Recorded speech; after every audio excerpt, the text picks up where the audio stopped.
દેવાજ ખવડને જ ખુદ કહું છું કે મને 50 લાખમાં ખરીદવા આવ્યો તો હે દેવાજ ખવડ તને જ કહું છું તું 50 લાખમાં કોને ખરીદવા આવ્યો તો ને હે હરામ જે તારી જનતા નહીં તે તું આ ઢોંગીનો સાથ દેસ કે બધાને માર્કેટમાં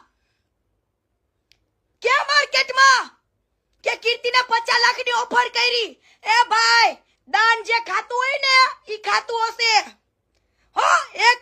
એક દાનનો કોઈ રૂપિયો નો ખપે કોઈને નો પચે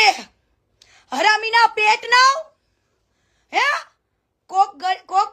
રૂપિયા બે બિચારે મેં ગરીબને વાપરવા માટે આપ્યા હોય અને એના તમે તમારા પેટમાં નાખ્યા હોય ઈ રૂપિયો નહીં પચે લખી રાખજો અને મીડિયા વાળાઓ જાઓ દેવાજ ખવડનું લ્યો ઇન્ટરવ્યુ પૂછો એને